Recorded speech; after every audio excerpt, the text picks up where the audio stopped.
Boa tarde a todos. João Henrique, da Rádio 98. Vocês falaram da flexibilização dos shoppings populares. Eu queria saber dos outros shoppings. Tem alguma ideia de quando isso vai ser feito, essa reabertura? Tem alguma ideia? Vai depender, de novo, dos indicadores, né? Eu não sei, vai depender dos indicadores. A nossa preocupação não é com a segurança dos shoppings. Nós sabemos que eles podem montar sistemas de monitoramento muito eficientes para diminuir a possibilidade de infecção, né, lá. Mas nós precisamos de limitar, nesse momento, o número de pessoas que estão circulando. Então, a opção por não abrir shopping e bares e restaurantes, por exemplo, foi exatamente essa, para a gente ir fazendo uma liberação gradual que possa contemplar a sociedade, mas que, ao mesmo tempo, preserve a chance de mantermos os nossos números tão bons como estão agora. Vocês não colocaram a previsão para a próxima, eu sei que vai ser avaliado a cada dia, mas há uma previsão, uma perspectiva de reabertura da próxima etapa? Provavelmente, o restante do comércio varejista na próxima etapa, com muita chance. Mas quando tem a data? Na próxima sexta-feira a gente fica sabendo.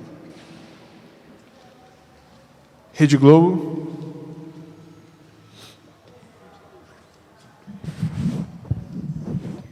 Boa tarde, secretário. Boa tarde a todos. Eu queria saber se vai haver alguma mudança na estratégia de fiscalização ou se vai continuar o que já vem sendo feito. A fiscalização, evidentemente, vai ter que ser intensificada, né? Porque a gente está aumentando o número de pessoas circulando e essa fiscalização será intensificada. E aí a gente conta muito com tanto com a Guarda Municipal, quanto com a Vigilância Sanitária, quanto com o pessoal das políticas urbanas. Record. Ei, pessoal, boa tarde. Gostaria de saber, em relação às escolas, isso já é possível se vislumbrar ou não fica para essas 4 fases? Obrigada. Todas as outras atividades que não foram mencionadas aqui estão sendo estudadas com muito carinho, né? Mas nós sabemos que escolas aglomeram pessoas. Como a gente está num processo de tatear, né? Ninguém sabe a maneira correta de fazer isso, essa é uma experiência nova para todo mundo, né? Então, a gente tem que ir com muita cautela e evitar aquelas situações em que há aglomeração de pessoas, como as escolas, os eventos, etc., os shows, né? Então, são situações que a gente está vendo como que a gente vai abordar. Isso é uma coisa que demanda um certo tempo para estudar e a gente tem que ver como é que isso está sendo abordado em outros locais para a gente aprender, como eu já disse, com os erros e com os acertos de outras pessoas. O tempo.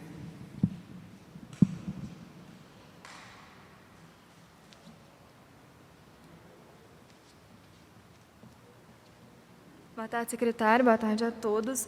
Eu queria saber, nessas análises que foram feitas, se vocês têm alguma perspectiva de quanto vai de evolução da doença com essas novidades, essas reaberturas.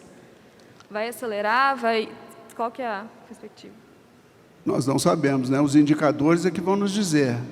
Pode ser que na sexta-feira que vem, na hora que a gente analisar os dados da sexta-feira, a gente chegue aqui e fala assim, vai fechar tudo.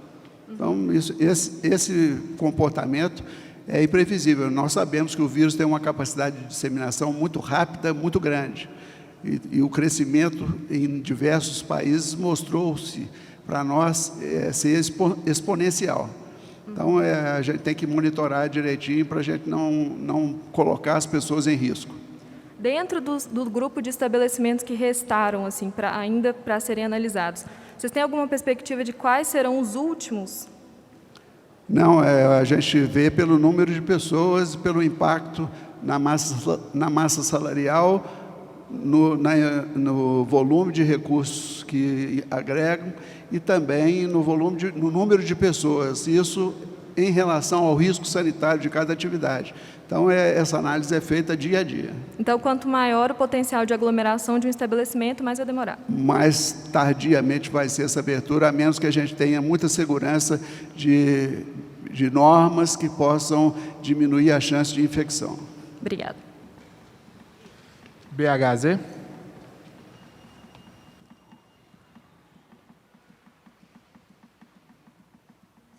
Boa tarde, secretário. Na segunda-feira, quando a gente estava falando sobre as barreiras sanitárias, foi comentado que ia esperar a sexta para saber se ia abrir aquelas 8. Estava faltando. A gente já tem alguma novidade sobre isso? Obrigado. Não, nós abrimos mais uma hoje, né? São 12. E ainda não temos nenhuma definição sobre se vamos aumentar mais. Estado de Minas.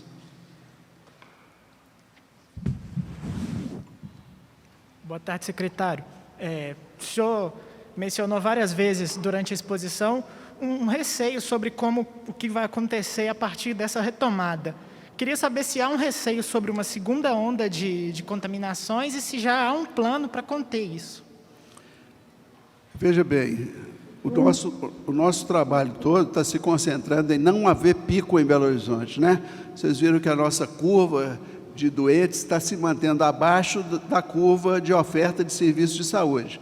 Então, a gente não está trabalhando com possibilidade de pico, a gente quer que um platô seja mantido com um número relativamente constante, não vai ser levemente crescente sempre.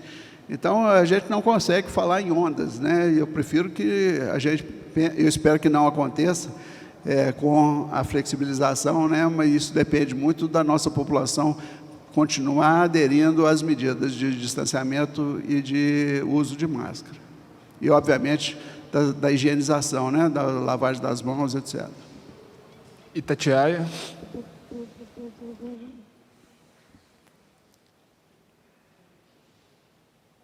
Muito obrigado, viu? Boa tarde a todos. Secretário, a gente transmitiu a maior parte da explanação do senhor e a primeira reação, principalmente nas redes sociais e das ligações lá para a redação da emissora, foi com a pergunta de que por que shoppings populares podem reabrir, a exemplo do que já foi permitido com o Mercado Central, que tem alguma similaridade, e por que não galerias populares que existem em Belo Horizonte, como a Galeria do Ouvidor, além dos shoppings chamados de normais, não tem essa permissão para reabrir nesse primeiro momento, a partir da segunda-feira. Queria que o senhor explicasse. Essa opção pelos shoppings populares foi porque eles abrigam apenas 2.000 colaboradores. Se a gente for somar o número de pessoas que trabalham em galerias, em shopping e outras atividades desse tipo, o número é muito grande. E nós tivemos essa preocupação de limitar o número de pessoas circulando. Foi apenas esse motivo. Provavelmente as outras serão contempladas em próximas fases. Diário do Comércio.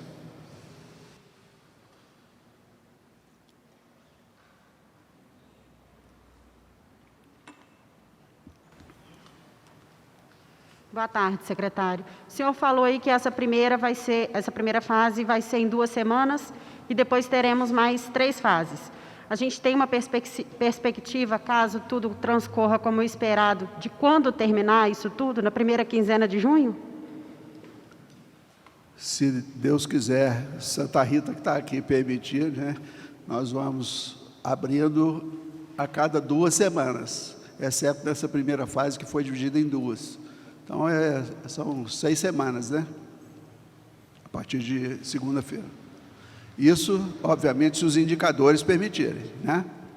Sempre os indicadores é que vão nos dizer o que vai ser feito. Hoje em dia.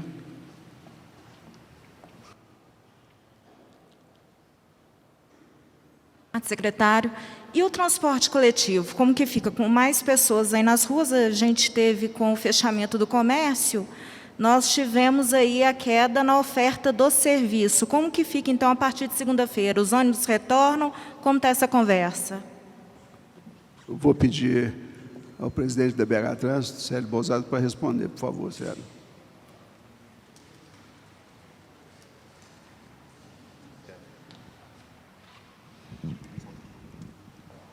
Boa tarde a todos. O transporte, nós estamos planejando o transporte coletivo para segunda-feira com uma super oferta em relação do que está sendo feito hoje e monitorando para ajustar as ofertas no decorrer da semana. A estratégia do comércio funcionar às 11 horas é exatamente para tirar as pessoas do pico da manhã, alongando o pico e colocar as pessoas numa condição melhor. Todos os ônibus vão ter álcool em gel nas estações estão todas com marcação do distanciamento social.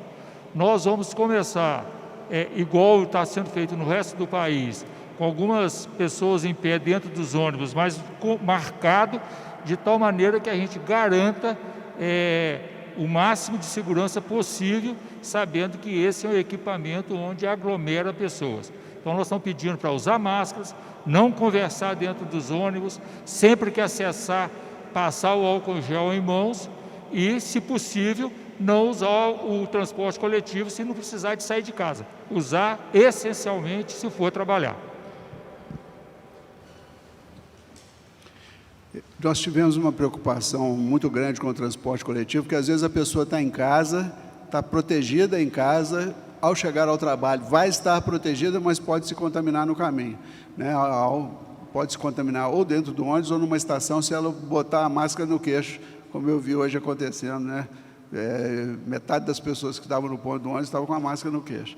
Então, essa preocupação é uma preocupação muito concreta que nós temos em relação ao transporte. Aí, essa colocação do presidente Célio é muito importante das pessoas evitarem de conversar, de ficar rindo e de ficar falando no telefone dentro do ônibus, né? De preferência, entrar calado e sair calado. Band.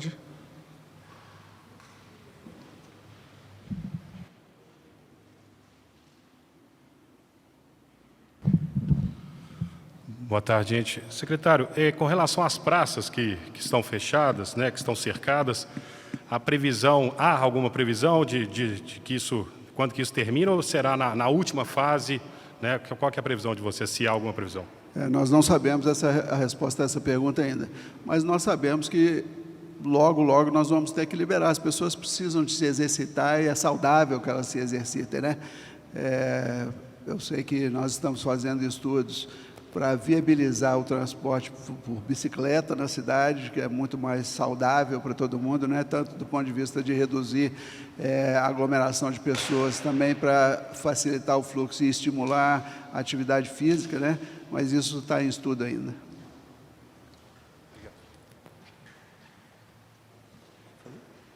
O tempo, a última, viu, gente?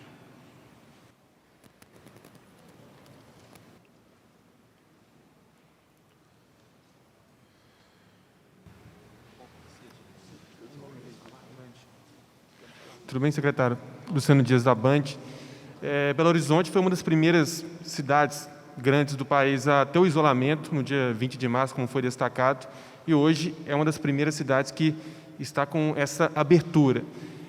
BH vai em um caminho contrário das demais capitais? Já vou emendar uma outra pergunta sobre a Feira Hippie. Como vai ser essa retomada da Feira Hippie?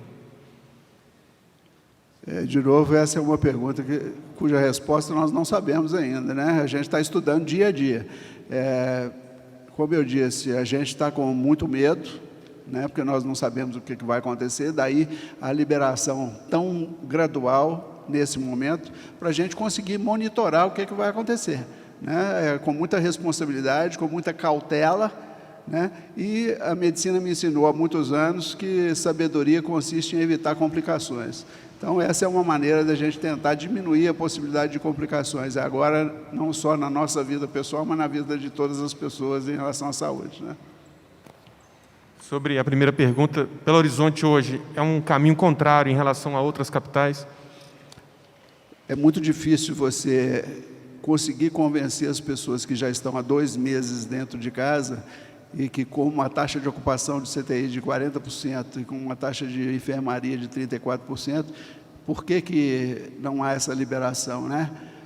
Uma das razões para essa liberação é que nós precisamos que as pessoas adquiram uma coisa que se chama imunidade de rebanho. E só vai acontecer isso se expuserem de alguma forma ou em graus muito pequenos ao vírus, né? E principalmente evitando aqueles grupos que têm uma possibilidade maior de desenvolverem quadros mais graves. É por isso.